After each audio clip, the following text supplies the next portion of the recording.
Hello, everyone, and welcome to Let's Chat on Sunday. And thank you for joining us today. It's really nice to see everybody. And I want to introduce you to our guest today because I'm very, very excited about this conversation we're about to have. I want to introduce you to Cristina Berard. Cristina is an artist, a neurofeedback practitioner, and the author of several books on several topics, including her own spiritual journey living with MS, as well as spirituality and the creative process. Cristina worked for 20 years as an integrative pharmacist, has a master's degree in counseling, and following a serious car accident, which left her with debilitating anxiety, discovered neurofeedback therapy and trained to learn to practice after it helped her so much with her own panic attacks and anxiety. Cristina is also the author of the children's book Magic at the Library, which explains to children the mind-body-spirit connection. So welcome, Cristina. Oh, it's wonderful to be here. Thank you for having me. Thank you. And I guess we should start because your story, I mean, it's very involved. As I was reading that, I'm sure you're probably thinking, wow, I did all that. That's a lot. It's very involved, and it's very, it has a couple of huge life shifts, I guess. Your diagnosis with MS and also this car accident. Right. That kind of both things kind of set you on different paths and kind of opened you up in different ways. But can you start with kind of where you think your spiritual journey begins, and the diagnosis with MS and how that kind of correlates into that? Mm-hmm. So I've always had a very strong spiritual connection. I'm an immigrant. My family and I came to the United States when I was 7. So, as a child, it was, we were religious, but it was more about the spirituality. It was the way my mom always taught me about God. It was a very compassionate, loving, welcoming, tolerant God. So when I came to the United States, I had a very strong belief that there is a higher power and that they're always with us and that you turn to them for help. So that really helped me as an immigrant initially, because I felt that even though I didn't feel necessarily welcome when we first came, there was always that part of me that felt like, we're all children of God. I had that at my core. So that really helped me to kind of diffuse that first initial awkwardness of being an immigrant. And so that's always been very important in my life. Not necessarily the religious part, but the spiritual part. And so when I was diagnosed with MS, that of course played a huge role, because at the time there really wasn't any kind of treatments for it. And so I had to kind of finagle my own way and try to figure out, well, if there's no medication for it and there's nothing they can do other than, steroids when there's an exacerbation, I need to figure out what else I can do. And this was back in the 90s, early 90s, and I came across a book written by Joan Borsenko. I don't know if you know her. She's written several books. They're excellent on the mind-body connection. And she was a cell biologist at the time at Harvard and wrote a book called Minding the Mind and Mending the Body. Mm-hmm. And so that's what got me started, because in it she talked about a lot of, research that had to do with, that people were, if you were able to meditate and to relax and find ways of just calming your mind, that you could actually alleviate or improve, diseases that you might have. So I got started there, and then I found Dr. Andrew Weil. I read a few of his books, And so from that perspective, I was exposed to like supplements that might be helpful. And so at the time, even before, vitamin D became the it vitamin, I started taking vitamin D, and I noticed a big improvement in my health. At first, I thought maybe it's just coincidental because it wasn't, the span wasn't long enough for me to say that, in fact, that's what it was. But I knew that I always felt better in the summer. And so I kind of connected the dots, and I said, it's because I'm exposed to the sunlight, and sunlight produces vitamin D. And so that makes total sense to me. So ever since then, I've been taking vitamin D. And even though it doesn't, get rid of MS completely, I have to knock on wood. I always have to knock on wood, but it's been stable for quite a few years. And, it's been a long time. It's been 30 years. And so in that span of time, I learned how my body reacts, how I need to de-stress, how much I can handle, how much I can tolerate. And all of those things play a role in keeping my body healthy, whether it's meditation, yoga, a spiritual practice, supplements. I changed careers because pharmacy was just too stressful, and I wanted to have more one-on-one with my clients. And so that was also part of the reason that I switched careers. So I think that even deepened my spiritual connection even further, with MS, because I knew that there was something bigger than me, larger than me, that I could tap into to help me through it. The fear, the anxiety, all of that stuff. Right. And it's interesting too, because I think that when people are faced with a physical diagnosis, that they can become a little locked in to the physical. And so how did you not allow that to happen, right? Because you could very easily have gone into, well, that's just me now. I just am MS. That I'm MS and it's me, and that's what that's my life now. How did you because after that, I mean, you like went to school and stuff and like studied and So I actually had already been a pharmacist by the time I was diagnosed. I had my son, and 6 months after having him is when I was actually diagnosed. Oh, wow. It's a long story and I won't go into the details, but it turns out I actually had MS before that, but it just went, undiagnosed. We didn't know at the time that I had it. But if we check the symptoms, I actually had symptoms even before that. But by the time I was diagnosed, I had already finished pharmacy school and had already been a practicing pharmacist. So I was very left brain, even though I had that spiritual connection with me always. I was still very much a left brain sort of scientist. That's how I was looking at things. And it was interesting that then I ended up with a disease that there was nothing that I knew of, from a traditional medicine perspective, that could heal me, that could change the course of my disease at the time. And so that's when I turned again to my spiritual connection, and I said, there's got to be something out there that can help me. There's got to be, whether it's diet or whatever it is, it's got to be something out there that can help me. Right. It was like a challenge. It was a challenge, for me I need to figure this out. Right. And what did, you mentioned meditation as part of the kind of practice that you kind of went into, after being diagnosed. So what did that, how did that help? What did it do for you? Yeah, I mean, initially, I would say for the first year, it was difficult. I have a newborn, 6 months old. I'm still working. My husband's in school.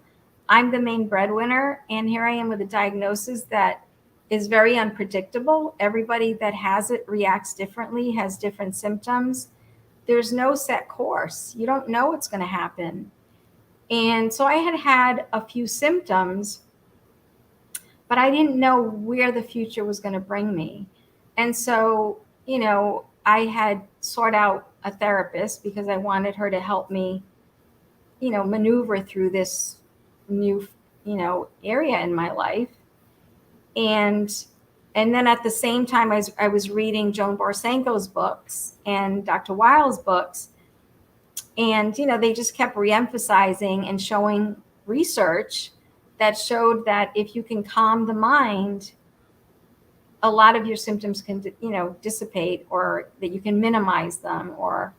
And so, I knew that about me. I knew that if I can just calm myself and find things to feel serene, then I have a chance. And that's what I kept saying to myself. Like, every time anxiety would creep into my head, I would say, what's the point in worrying? Like, you can't change what's going to happen by worrying about it. So why don't we do something to counteract it and try to relax and try, to find ways of de-stressing, because that's what's going to give you a chance. Yeah. Right. And I love there's an Eckhart Tolle quote that is, he says, worrying pretends to be necessary. Right. And I think it's so true. And I always try to remember that, because it doesn't, like you said, it doesn't do anything. No, it just makes you spin your wheels, and it gets you more and more upset about something that, there's nothing to do about right now. You're just worrying about it. And, and it's so interesting that you made that kind of connection through this, because it would be something, worrying about your health would be something that would drive you crazy, because it really isn't anything you can necessarily do minute to minute. It's something that, it has to be, there are things to be done about it overall, but you can't always be, you can't always be doing something in every single moment. So being able to put that aside, I feel like that was probably key, because it does, when we get into that mode of worrying and that anxiety builds and that worry builds, it really is a physical thing, right? Right. And I had the science background, that also grounded me, right? I knew that when we're stressed, we're releasing cortisol through our body, and that's not healthy. It's healthy if you do it acutely for certain circumstances, but it's not healthy to bathe the body in cortisol chronically all the time. And I knew that my immune system was unstable. That's what MS is. It's just an overreactive immune system. And I knew scientifically that I had to find a way of calming that from happening. So there was a piece of it that, that grounded me in science. But then there was also that other piece of it that I knew that when I was connected to spirit and I felt connected to God, that I felt calmer. And so the two went hand in hand. And how did somebody in the chat is mentioning Parkinson's, and when you're diagnosed with something that can be, or is thought to be, or can be degenerative, or, worse over time, and Parkinson's is that way. My mom passed away from Parkinson's, and I could tell a huge difference in her health declining after that diagnosis. Before, it was kind of like, oh, I'm a little dizzy and I get this and that. And once she knew she had Parkinson's, it was like well, that's it. And I could see a steady decline from the time that she was diagnosed. So what can you say about that, and how that can affect, people move into these diseases, and, it actually stave them off from having the effect they're supposed to have, by not feeding into that degenerative idea. Right. I think that, I think I told myself that, those are statistics, and statistics are arrived at by generalities, right? It's a mean of the population, but that doesn't mean that one individual can't break out of the pack, right? Right. So that's what I kept telling myself is, all of these other people that fit into that statistic, to that mean, some people did worse and some people did better. And so let's focus on the people that did better. How did they do better? What did they do to get better? Let's not focus on the people that did worse. Let's focus on the ones that did better. But I agree with you. I think that people, when they have a diagnosis, everybody, even for me, it's hard to get over that initial shock. And there's a process that you go through, and there's grief that you have to process, because your life does change. So you have to go through that. It's not about being a Pollyanna, I'm positive and I don't feel anything negative. And that's not what it was like. I went through my grief. I felt the sadness and the despair, especially with a newborn. But and maybe in part it was also having a baby, that I'm like, I need to do what I can to be here for him. Mm-hmm. And I'm not just going to accept that there's nothing that can be done. There's, and especially with MS, there's people that have relapsing remitting, and then there's people that have progressive. And I knew from, my medical background that we don't know enough about it. And so if we don't know enough about it, then we don't know that everybody just keeps progressively getting worse, right? Our answers are only as good as the questions we ask. And if we don't know what questions to ask, then the answers we have aren't complete. So I knew that about MS, and that gave me hope. And what made you decide to write a book about it? How did that idea come about? So probably for the same reason that you decided to start this Sunday spiritual show, which was, I struggled for so many years trying to find things on my own, because there was nothing in traditional medicine that could help me. I went to several doctors and there was nothing out there. I had to search the literature and read books, and one book would lead me to another book. And, I ended up doing acupuncture. I've been doing acupuncture for probably 25 years. So things like that I had to struggle to find on my own.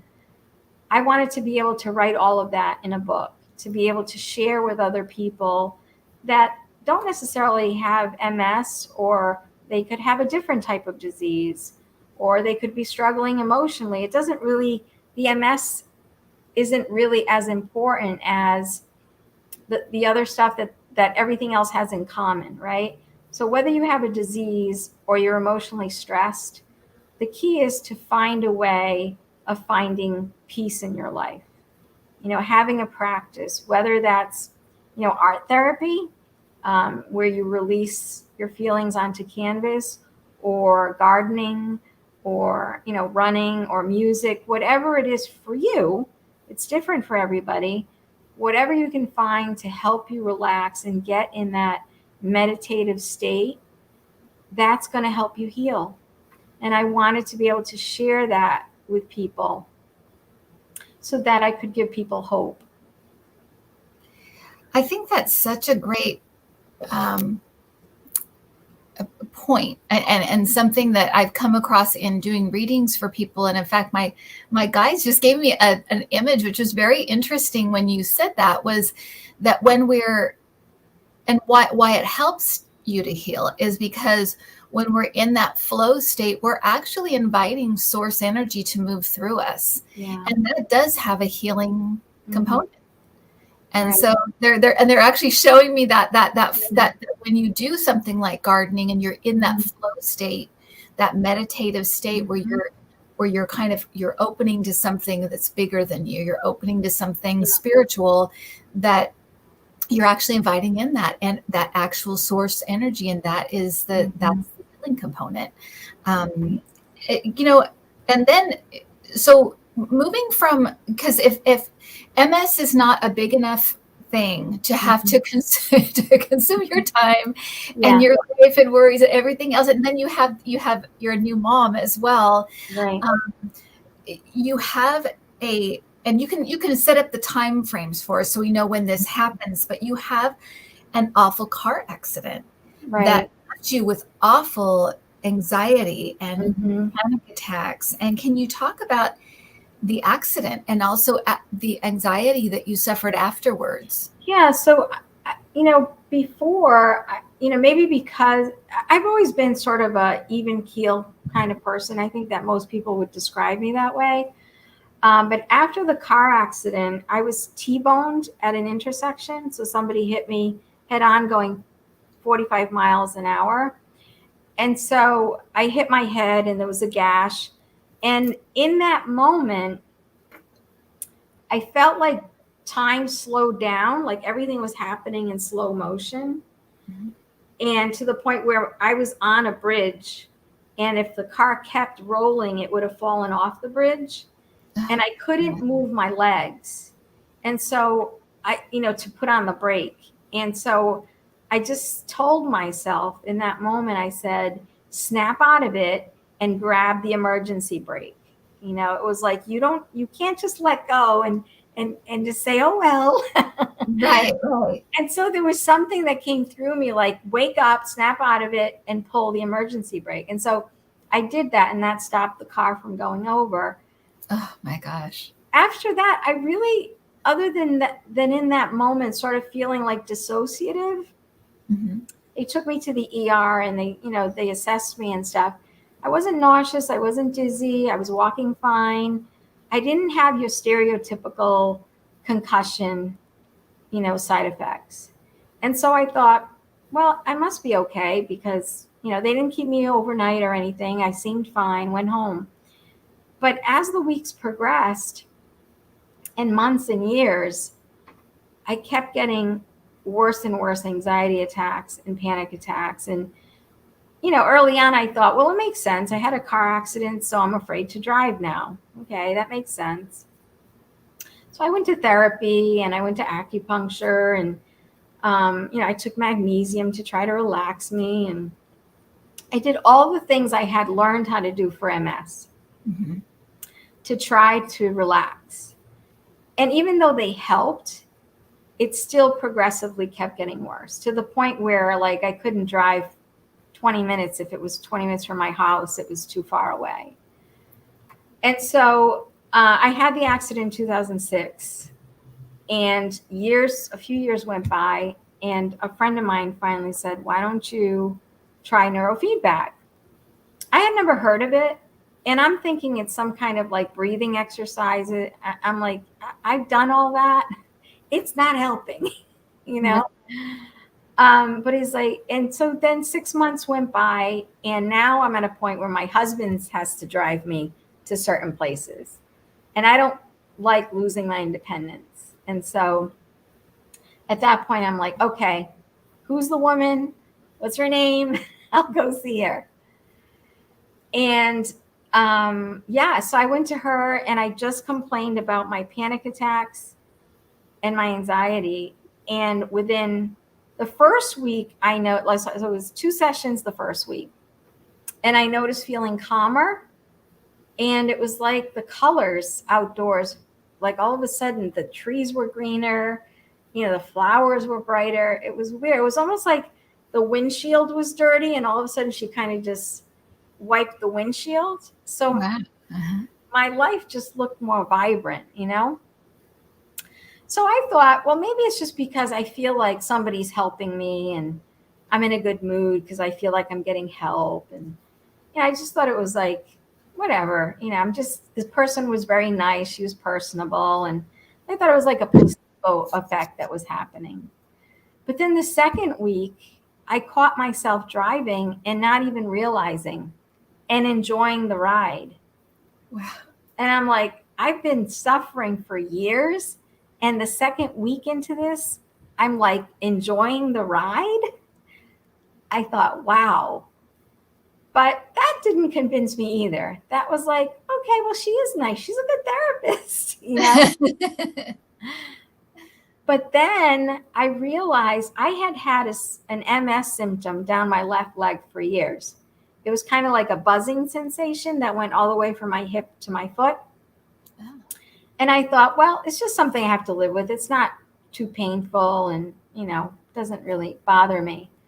But I hadn't told her about that. I mean, I had even forgotten about it myself. And that disappeared. And I thought, wow, okay, something's happening, because that disappeared. She didn't even know I had it. I'm perfectly calm these days, and I have no trouble driving anymore. And so I was asking her like tons of questions every time I went. So how does that work? And then what do you do there? But how does that, like tons of like inquisitive questions. She finally said to me, please do me a favor and go get trained, because, this is helping you. And where I live anyway, there aren't many neurofeedback therapists. Mm-hmm. And so I said, you're right. I think it's something I can do to myself. And if there isn't a therapist around, I can always do it to myself. And so initially I went and I trained for me.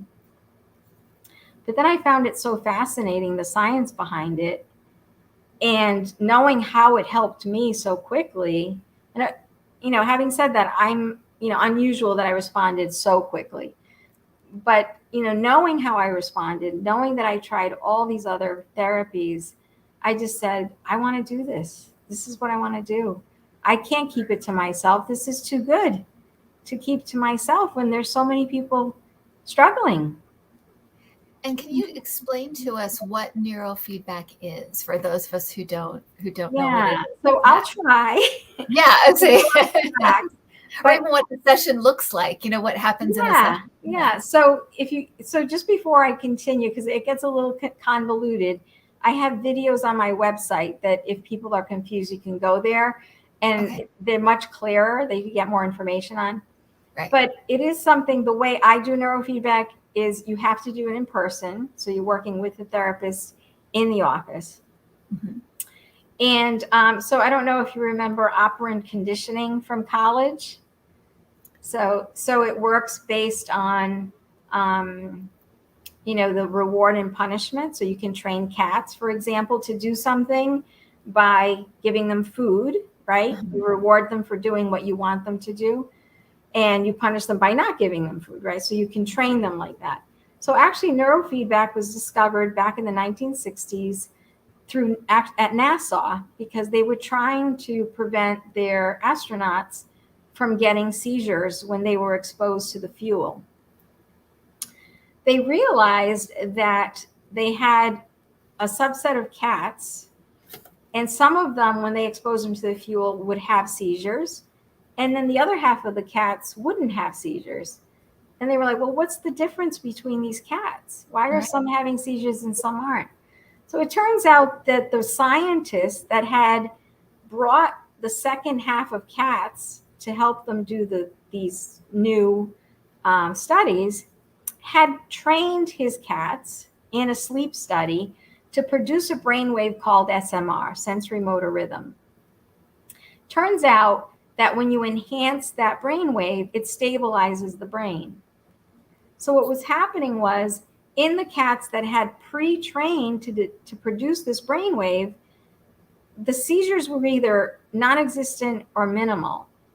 And so that's really how neurofeedback began, that we saw that we could actually train the brain to change its own brain waves. It wasn't anything they were doing to the cats.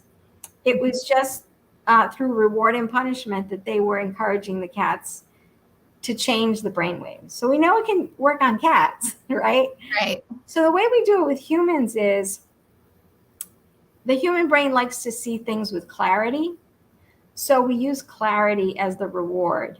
So somebody sits in front of a screen watching a movie of their choice, and depending on what they come to me for, whether it's ADHD or anxiety or depression, and based on what their EEG looks like, say they have too many beta waves, which tends to be associated with anxiety, I tell the program when her brain is producing the right amount of beta waves, brighten the screen. And when it's producing the wrong amount, dim the screen. So it learns through repetition, and it's forever doing this. So the screen is always dimming and brightening and dimming and brightening.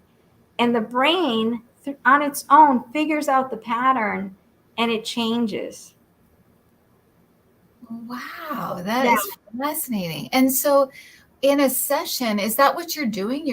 Are you sitting and just watching a screen? Is that what's happening? So I'm watching the EEG and the client is watching a movie. Yeah, and that's all they have to do is just sit back, relax, and let the brain take over. You know, if you think about it, the way that we learn how to ride a bike, for example, you know, you have some guidance, but once you're on that bike, it's a matter of practice, and it's your brain that figures out how to balance, right? It's through trial and error. Right. You know, when I do this, I fall. Right. When I do this, I don't. And so your brain's figuring that out. It's not like you give it directions. It's just, it figures out the balance part of it on its own. That is just fascinating. Yeah, it is. And so where does, I mean, I could go on asking questions about this. I'm like, I don't want to get locked into this because it is fascinating though. And I think such a, but you said it's been around since the 1960s, or kind of began around it began in the 60s, and then more and more research, you know, over time. There was a lot of research done on it in the 90s, where we started to discover that, wow, we can not only, you know, affect sleep and seizures, but it can affect anxiety and PTSD. It's used a lot with veterans for PTSD, and, you know, other traumas, and you know, and mild depression. So it can help with things like that. But that became more known as time went on. And there's lots of studies out there. If, you know, it's not just something that was developed with no research. There's a lot of research behind it. Yeah.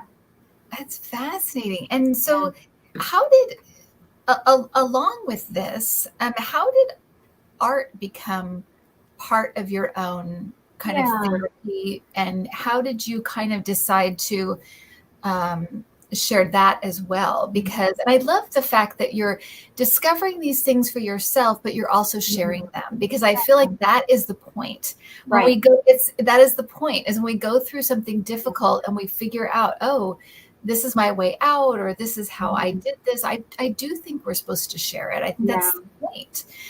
So I'm so glad that you do this, and you share it in many ways. But how did art become part of your kind of so the same way that spirituality has always been a very significant part of who I am, art has always been very important in my life. I never did professional classes when I was younger, but ever since I was a child and I got my first set of colored pencils, you know, I just, like, my heart lit up, you know.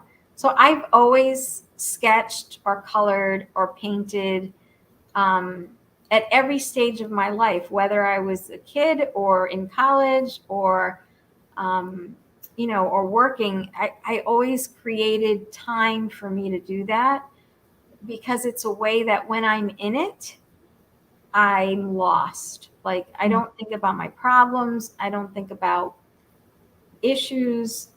It immediately transports me into another world. And really, it's a meditative experience, but it's a more fun meditative experience than sitting there and just hoping your brain goes blank, you know? So, so that's always been important to me. When COVID came and I had to shut my practice down for a year, all of my clients couldn't come. And so they were noticing the lack of being able to do neurofeedback. And of course, it created anxiety for a lot of people. That year, I turned to my art. Like, this is the opportunity for me to go into the garage and just play. I don't have to go to work. I don't have responsibilities. You know, it was just the year that I was allowed to just let go. It was the year that I discovered abstract art. So before that, I was doing a lot of realism, which was fun in its own way, but it can be taxing sometimes too. And I decided, I want to learn how to do abstract art and just be free. And, and I fell in love. And I thought to myself, this is it. Like, I have to share this with my clients. I want to show them that you don't have to be a good artist, because a lot of people get scared of that and they don't even try. You just have to have fun. And if purple's your color today, then that's what you do. You put purple on paper. It's about the sensuality of the experience, how you're feeling in the moment, the brush that you're putting on paper. How does that feel? Is it smooth that you like? Is it edgy that you like? Are they vibrant colors that you like? And that helps you to discover a lot about yourself. You ask yourself, why do I like pink? Why do I like magenta? And then there's a memory somewhere in there that you're like, oh, like for me, I love magenta. And it's because it reminds me of the bougainvilleas in Portugal when they're in full bloom. I could track that, that emotion back to when I was a child. Right. So there are connections there for us that when we start painting, and, a lot of people think, well, this is just frivolous. I'm not an artist. What's the point? The point is, try it and see what comes of it, what comes from it. You don't have to paint a tree or, an ocean, a landscape, whatever. You can paint your own world. It can be whatever you want it to be. And it's so interesting because I think and why is that? As human beings, we tend to be very willing to trace the negative memories or the negative connections that we have to objects or colors or things, but we're very we don't usually go ask ourselves, why do I love pink, or why do I love purple, and trace that exactly right? And it's funny because I have, in one of my courses, I do an exercise about that, and we talk about where do these things come from. Try to follow that. Where does it come from? And usually it has an origin. It's interesting that it's funny. I happen to like the smell of diesel. And for many years, I didn't understand why. And then it occurred to me one day that when I smelled it coming off a bus, I had a picture of Lisbon in Portugal in my head. And at the time, a lot of the cars in Portugal used diesel. And so that was an automatic trigger for me, that when I smelled the diesel, it took me back to fond memories, even though the smell itself is not pleasant. But my amygdala was trained to connect those two pieces of information. And so in that class, I teach that the reason our brains always go to the negative is because we're primed to look out for danger, right? When we used to live out in the elements, in order to stay safe, we had to know where the bears and tigers were. So our brains are more primed to see the danger, even when there isn't any, than we are to see the good and the fun and the happy and the joyful. And that's why it's more of an effort. But it's important that we cultivate that in ourselves, because it doesn't come naturally. Something you do have to cultivate. The negative comes naturally, because that theoretically keeps us safe, right?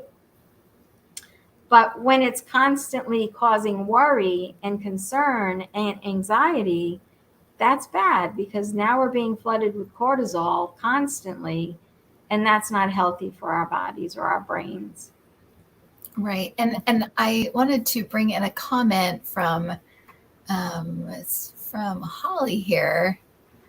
And she's saying that creating is a good way to purge bad energy, and it brings self-control to her world. And I think that's a great point. And I think that, there, as you say, there's lots of positive, so many positive reasons to get really into that creative process. And then Craig is saying he feels so good working on his cars in the garage. It's an escape.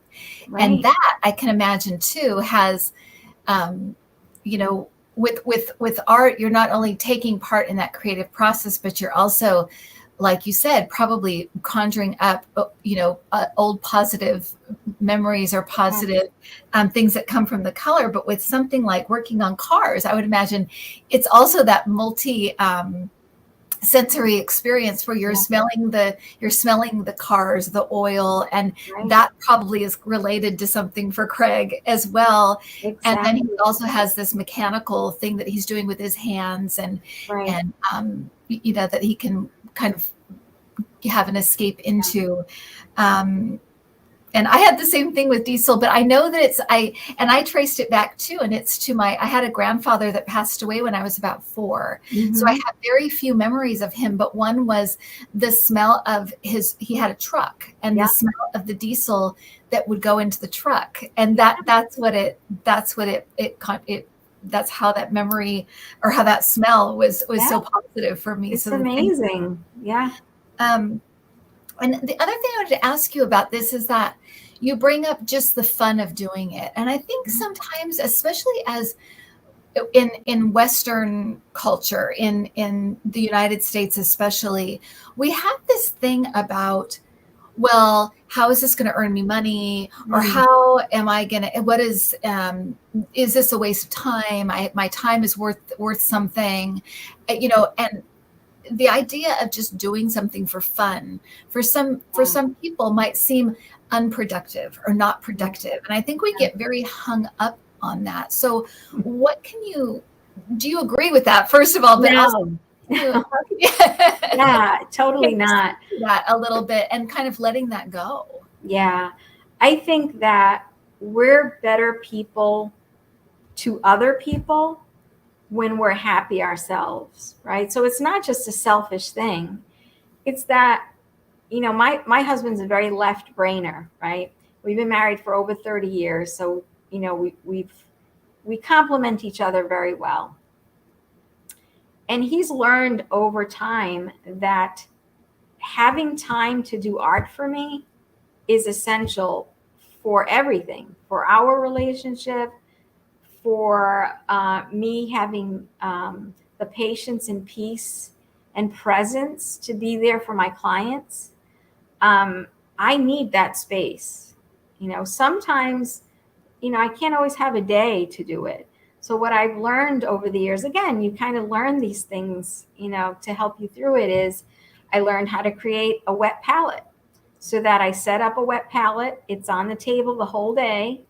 If I have 10 minutes here or 20 minutes there, I can go to the palette and do whatever, 10 minutes of painting. Because in those 10 minutes, it sounds like nothing, but it's so healing if you can do something for 10 minutes a day, every day. Versus I have a client of mine right now who's a teacher, and what she does is she holds her stress during the school year. So from September to May, she just holds it. And she says, it's strange that I don't get sick during the school year, but I get sick in the summer. So in her mind, it was the summer that was problematic, not the school year. But really, how I helped her to reframe it is, you're producing cortisol all year round, right? And that's getting you revved up, and you're on the go, and you're getting things accomplished, and wow, look at me, look what I can do. As soon as May comes around, your body's exhausted from producing all of that cortisol, and it just shuts down. And so then all of your diseases come out, all your symptoms, and you get colds and viruses. It's not that the summer is bad for you. It's that you've been holding it in all year, and now the body has to, to compensate. And so, I suggested to her that even if you can take 10 minutes a day in a greenhouse, something during the school day that can just take you away, that's better than holding tight the whole year long. And then your body has to, take you out of it, literally, Right. And yeah, that it completely makes sense to me. And could you also talk about, because it's interesting that you started this art program, or you put it out during COVID because people were, not coming in and they Right. kind of needed something. And I feel like, and maybe you can speak to this too on a more general level, what may have happened to us, but I feel like since COVID, and you would think, well, COVID's, pretty much, I mean, it's still around, but Yeah. it's pretty much kind of over as far as the lockdowns and all that stuff. Right. It's kind of over now. And we don't have the same political situation we had at the time, which was causing even more stress and more. Right. But I feel like we are right now a nation that has been completely traumatized, has had tremendous grief. Yeah. And a lot of us are still in kind of the grieving process, not only for different areas of our government, but also because of all of the death during COVID and all of the change also during COVID that was kind of thrust upon everybody. Absolutely.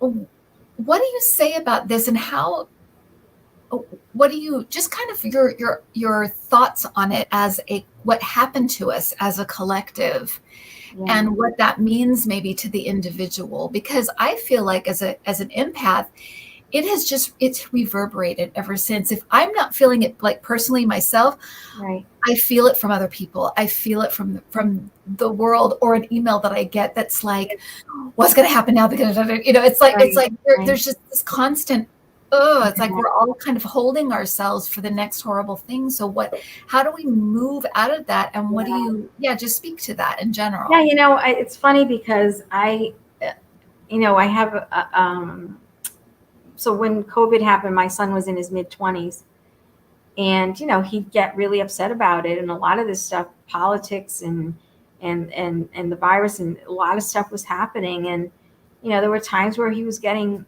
quite anxious, and I'd say, you need to make your life small. When you start to get like and it just like builds and builds and builds, and it's like a domino effect. You get to a point where, like we said at the beginning, Eckhart Tolle said it better, and I won't be able to say what he said, but he said something to the effect that there's nothing that comes from worry. It's like you think it's going to solve something, but it's not. Right. Certainly we have to be attentive and aware and stay on top of things to make a difference if we can. But a lot of this is outside of our control. And so when that happens, you have to have a time, whether it's a little bit every day or once a week or once a month, that you make your world small and you focus on what's before you. And because you can't be thinking of all of the stuff all of the time, it's not going to help you. It's not going to help your family. It's not going to help the world, because then we're just putting anxious energy out into the world. And there's already so much anxiety out there. We have to throw water on the fire. We have to calm ourselves so that we send out peaceful energy and peaceful thoughts, and a peaceful way of being. It's not easy to do, but it's an effort that I think would be helpful to the world at large as well, not just our own life. I think that's such a great point. And I know that from several times when I've done videos, my guides have said, either go, when you're in that anxiety state, either go small, small, small, or big, big, big, like big, big spiritual picture. Like there's a higher order to all this, or small, small, small, like you just said, in the moment, right in front of you. And I think that is a good point too about art and like you said, gardening and journaling, and they all bring you to the present moment, right? You're very focused in on the here and now, in a very meditative way, right? But I almost feel that when you do that, it's a gateway to the larger spiritual world. Mm-hmm. Like when we focus on the present moment and we're still, we're more connected to that bigger realm. It's easier to get there that way. Absolutely. Because you are connecting into the bigness of in yourself, right? That spirit part Yeah. rather than just the human, the kind of limited, smaller human part of us. We're connecting into that higher part of us, and that also that knowing part of us that knows that there is something more. There's something bigger. There's something we're connected to that is Right. eternal, that isn't temporary, that is much is a is an eternal part of us rather than just the temporary physical. And everything's temporary, right? Everything here is temporary, so Right. it's very, Right. yeah. And I think you're right. I think connecting into that eternal part is very soothing and very comforting, and it brings in all of that peace that we all want to have all the time. And let me ask you this. It's so interesting, Cristina, because before I got on here, so I was going to not share it live. I feel like I should because somebody else mentioned it too.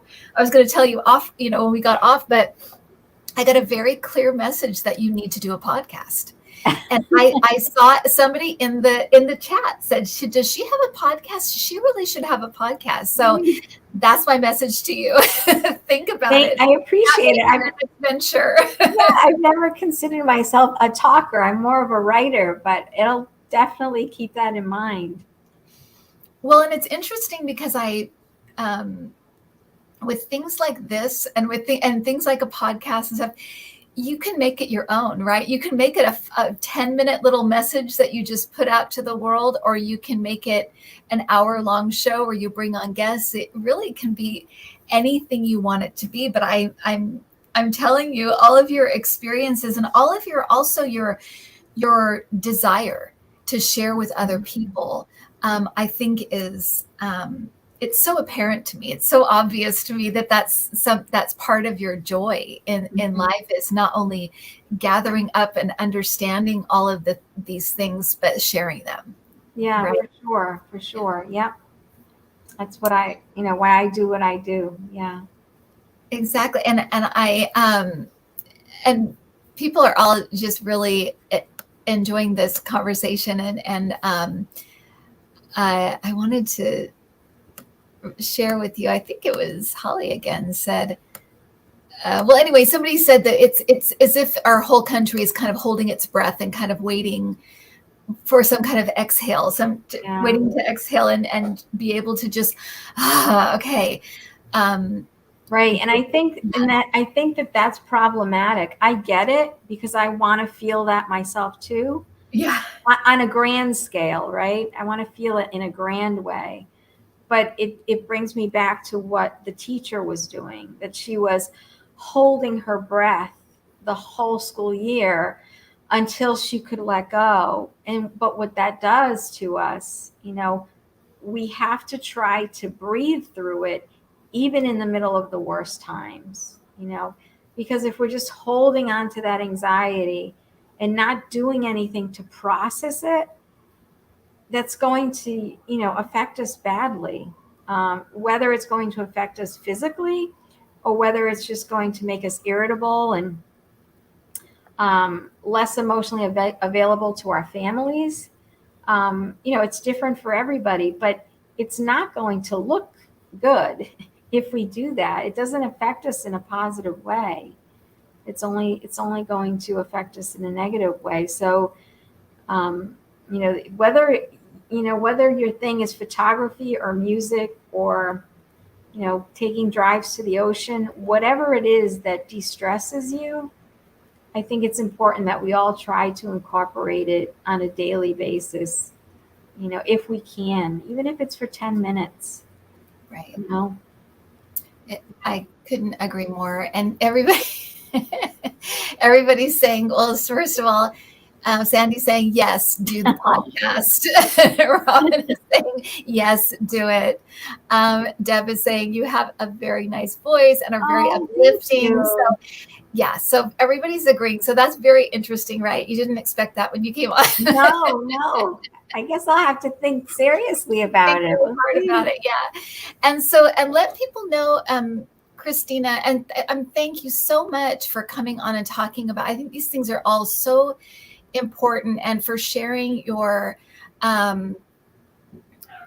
life experiences through your books and through your art and through neurofeedback, all of these things that you've kind of Someone's at the front door. that you've kind of incorporated to help others and to help others find the way and not have to go through all of the research and and go to school and all of the things that you had to do to bring it to us. But can you tell people what services you offer and then where they can find things? And I know you even have some like free things online and stuff that people can look at. Yeah. So my main website for neurofeedback, if you want to find out more about it, it's amindofyourown.com. And there's like videos and explanations about how neurofeedback works, and you can see if it's for you. Obviously, I wouldn't be able to work with most people because I don't think there's anybody that's probably unlikely they're close to where I am. But you can certainly look into it and see if there's a neurofeedback practitioner in your area. I highly recommend it.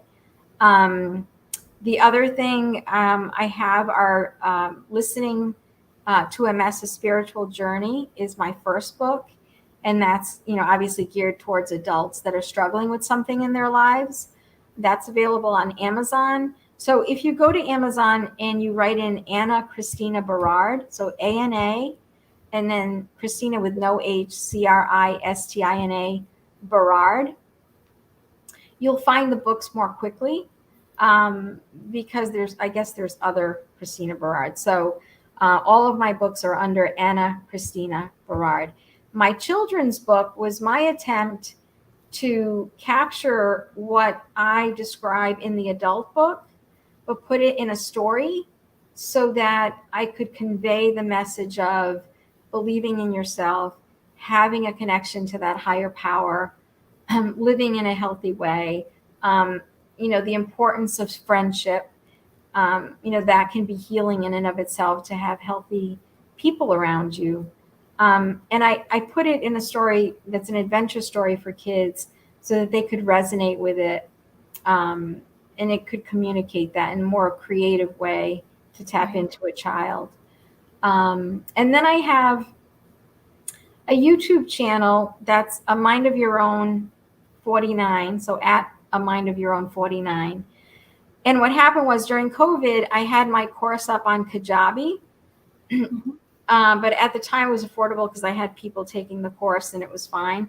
But then once COVID ended, you kind of lose that clientele. So it became too expensive. So I took the nuts and bolts of the course and I put it up on YouTube. It's free. It's certainly not what it was when it was on Kajabi, but the gist of it is there, and it's still good information and good videos for people that have never tried art or tried painting. I have classes on there that sort of guide you as to what you can do. And it takes the fear away, because you get so intimidated about, I don't even know where to begin. What do I need? Right.